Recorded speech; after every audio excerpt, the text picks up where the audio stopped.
எல்லாம் புஷ்பமாரி பொழிகிறார்களாம். பக்தர்களும் கூட புஷ்பமாரி பொழிகிறார்கள். புஷ்பம் அப்படியே மலை போல் குவிந்து விடுகிறது. இன்னைக்கும் நீங்க உடுப்பிக்கு போனா அனந்தேஸ்வரன் கோவில்ல ஒரு ஜன்னல் வழியா பார்க்கலாம். இந்த இடத்துல தான் ஆனந்த தீர்த்தர் அமானுஷ்யமாக மறைந்து வதரிக்கு சென்ற இடம் அப்படின்னு. அந்த இடம் அப்புறம் என்னடா அது பூவெல்லாம் போட்டாச்சு உள்ள இருந்து வெளியில் வருவாருன்னு எல்லாரும் எதிர்பார்த்து கொண்டிருக்கும் பொழுது வரலையே. அப்படி பூவை கலைத்து பார்த்தா எப்படி இருந்திருக்கும் மனசு.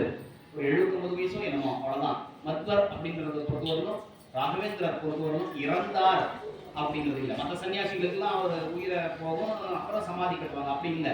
ஆனந்த தீர்த்தருக்கு பாருங்க இல்ல, சமாதிங்கிறது வராது, பிருந்தாவனங்கிறது வராது. என்ன வரும்னா ஆனந்த தீர்த்தர் புஷ்ப பிருஷ்டி ஆன பிறகு அங்கு அமானுஷ்யமாக மறைந்து போகிறார், பதரிக்கு செல்ல ஆரம்பிக்கிறார் அப்படிங்கிற செய்தி தான். முக்கியமா இன்னொரு செய்தியை சொல்லணும்னு நினைச்சா 2-3 நிமிஷத்துல அதை முடிக்கணும். என்ன ரொம்ப முக்கியமானது, கிருஷ்ணர் பிரதிஷ்டாபனம் எப்படி பண்றாருன்னா துவாதச ஸ்தோத்திரத்தை அரபிக்கடல் இப்ப இருக்கிற அதே அரபிக்கடல்ல உடுப்பியிலிருந்து 5-7 கிலோமீட்டர் தள்ளி உட்கார்ந்து கொண்டு துவாதச ஸ்தோத்திரத்தை 5 ஸ்தோத்திரங்களை சொல்லி முடிக்கிறார். ஒரு படகு வருவதை எல்லோரும் பார்க்கிறார்கள். இவர் கண்ணை மூடிக்கொண்டு சொல்லிக் கொண்டிருக்கிறார். அந்த படகு திடீரென்று தத்தளிக்கிறது, சுழல் காற்று வீசுகிறது, படகு கவிழப் போகிறது என்கிற நிலை. கப்பல் இல்ல, படகுதான். அது துவாரகையிலிருந்து வந்து கொண்டிருக்கிறது. அந்த படகிலே இருந்த தனவான் ஒரு பணக்காரர் கூப்பிட்டு கூச்சல் எடுக்கிறார், ஐயோ காப்பாற்றுங்கள் குருவே அப்படிங்கிறார். அங்கிருந்து எவ்வளவு தூரம் முடியுமோ கத்தி பார்க்கிறார். ஆனந்த தீர்த்தர் கண்ணை திறக்கிறார். தன்னுடைய மேல் சாட்டை அந்த மேல வஸ்திரத்தை எடுத்து வீசுகிறார். கயிறு கட்டி இழுத்தது போன்று தானாக வருகிறது. ஏன் வருது? என்ன பகவான் அவரு அவதாரத்துல? வாயு பகவான். வாயு ஊதவும் முடியும், அவரால உறிஞ்சவும் முடியும். அதனாலதான் சின்ன வயசுலயே தன்னுடைய குருவினுடைய மகன் 7 வயசு பையனுக்கு காது வலின்னு ஒரு காதுல ஊதிட்டார். வலி போயிடுச்சு. ஏன்னா முக்கிய பிராணர் உள்ள போனாரு, வலி வெளியில் வருது. அவ்வளவு வந்து நிறைய விஷயங்கள் தத்துவார்த்தமா சொல்லணும்னு நினைக்கிறேன், டைம் இல்லை. இப்ப இது மட்டும் முடிச்சுக்கலாம். அப்ப 5 ஸ்தோத்திரங்களை முடித்திருக்கிறார். துவாதச ஸ்தோத்திரம் குடித்த மாத்திரத்தில் அந்த படகு அருகே வருகிறது. படகிலிருந்து குதித்து ஓடி வருகிறார் அந்த பணக்காரர். சாஷ்டாங்கமா நமஸ்காரம் பண்ணி எவ்வளவு திரவியங்கள் இருக்கோ அவ்வளவையும் கொடுத்துறேன், என் உயிரை காப்பாத்துறீங்க பொழுது திரவியங்கள்லாம் வேண்டாம், அந்த மூட்டையில் இருக்கிற பணம் காசு மணிகள்லாம் வந்திருக்கும், அதெல்லாம் வேண்டாம், நவரத்னங்கள் வேண்டாம், அந்த கோபிச்சந்திரன் கட்டியை விட்டு கொடுப்போம் அப்படின்னு அதை கொண்டு அவன் படகு பேலன்ஸ் பண்றதுக்காக துவாரகையிலிருந்து கொண்டு வந்தது. ஒவ்வொரு ஊரா சரக்கு இறக்கும் பொழுது முன்ன பின்ன பாரம் குறைஞ்சு போகும். அதுக்கு கோபிச்சந்திரன் கட்டியை இந்தாண்ட பேலன்ஸ் பண்ணி மத்தியில உட்காந்து வர்றது வழக்கம் அந்த ஊர்ல. கோபிச்சந்திரன் அந்த மண் தான் திருமண் தமிழ்ல. அந்த திருமண் துவாரகையில சாதாரணமா மறிந்து கிடைக்கக்கூடிய ஒன்று. ஊரெல்லாம் அந்த மண் தான். அதுல அந்த கட்டியை ஒண்ணு வாங்குறாரு. கட்டி இருந்தா அப்படியே பிரியுது, பிளக்கிறாரு. உள்ளே அழகான விக்கிரகம், கிருஷ்ண விக்கிரகம். அப்படியே கற்பனை பண்ணிக்கலாம், உடுப்பி கிருஷ்ணர் தான். இப்ப பாக்குற அதே 700 இயர்ஸ் தேஞ்சு போச்சு முகமெல்லாம். ஏன்னா தைரிய அபிஷேகம். அந்த கிருஷ்ண விக்கிரகம் உள்ளே இருக்கிறது.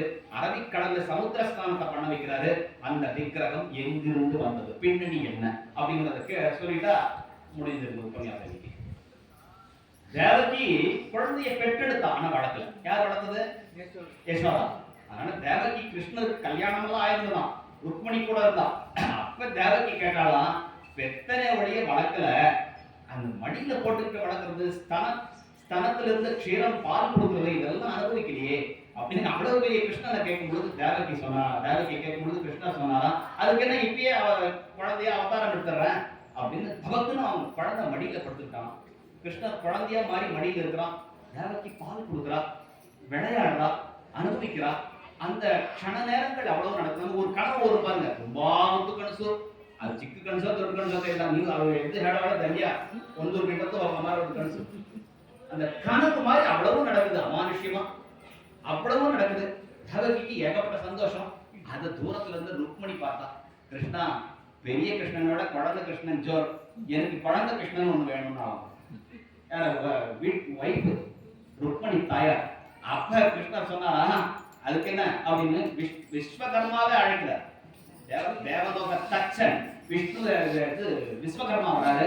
அவரே இந்த குழந்தை கிருஷ்ணனை அப்படியே கையில என்ன போல கடந்தோம், கையிலே வெண்ணெய் கடையும் மத்தை பிடித்தார் போன்று ஒரு விக்கிரகத்தை அவ்வளவு அழகா பண்ணி கொடுத்து இதை வச்சுக்கொள்ளும் பொழுது அவர் தினமும் அதுக்கு ஆடைகள் உடுத்துவது, அதுக்கு அலங்காரங்கள் செய்வதுன்னு ருக்மணியும் செய்து கொண்டிருக்கிறாள். துவாரகை மூழ்கும் பொழுது கிருஷ்ணன் பரந்தாமனுக்கு சென்ற பிறகு துவாரகையே மூழ்கி போகிறதுன்ற சமயத்தில் அர்ஜுனன் மாத்திரம் இருந்தான். மகாபாரதம் முடியுது, கலியுகம் ஆரம்ப பரீட்சித்து. அந்த சமயத்துல அர்ஜுனன் என்ன பண்ணானா, அங்க இருந்த கடல்ல போயிட்டு துவாரகைக்கு மத்தியில கொண்டு வந்து ஒரு பிருந்தாவனம், அதாவது துளசி வனம், அதுக்கு மத்தியில பிரதிஷ்டாபனம் பண்றான். பலந்தான் கோபி கிண்ணத்தால் அது மூடப்படுகிறது. இதை வசீகரம் செய்வதற்காகத்தான் அந்த படகை கொண்டு வந்தாரே ஒழிய அவன் படகுல இருக்கிறவனை காப்பாற்றுறது அர்த்தம் அல்ல. அதை கொண்டு வந்து சேர்த்தணும். 5 ஸ்தோத்திரத்திலேயே கிருஷ்ணர் வந்தாருன்னா துவாதச ஸ்தோத்திரத்தின் மகிமையை பாருங்கள்ங்கிறது பூர்ண பிரஜ்ஞ தரிசனம். பூர்ண பிரஜ்ஞ தரிசனம் 5 ஸ்தோத்திரத்திலேயே மகிமை பாருங்க. கிருஷ்ணர் வந்தே வந்தார். 2 ஸ்தோத்திரங்கள் தான் ரொம்ப விசேஷமானதுன்னா நம்ம சனாதன தர்மத்திலே நம்பர் 1 அடிச்சுக்கவே முடியாதது எது? வி சா மா, விஷ்ணு சகஸ்ரநாமம். விஷ்ணு சகஸ்ரநாமம் கேட்ட மாத்திரத்தில் வியாதிகள் போகும், எல்லா பலன்களும். விஷ்ணு சகஸ்ரநாமத்துக்கு அடுத்தது துவாதச ஸ்தோத்திரம். இந்த துவாதச ஸ்தோத்திரத்தை மீதி சொல்லிக்கொண்டு கையிலே ஏந்தி கொண்டு வருகிறார். 1280 பிரதிஷ்டாபனம் பண்ணுகிறார்.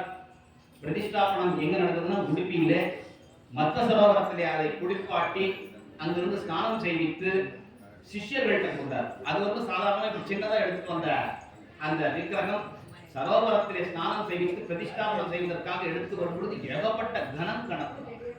அதுக்கு காரணம் என்னன்னா, யார் கைப்பட்டது? கிருஷ்ணனுடைய அந்த கிருஷ்ணர் விக்கிரகத்துக்கு வாயு பகவானுடைய கைப்பட்டது ஒரு விசேஷம், ருக்மணியின் கைப்பட்டது அங்கே ஒரு விசேஷம், தேவகி பார்த்து ரசித்தது ஒரு விசேஷம்.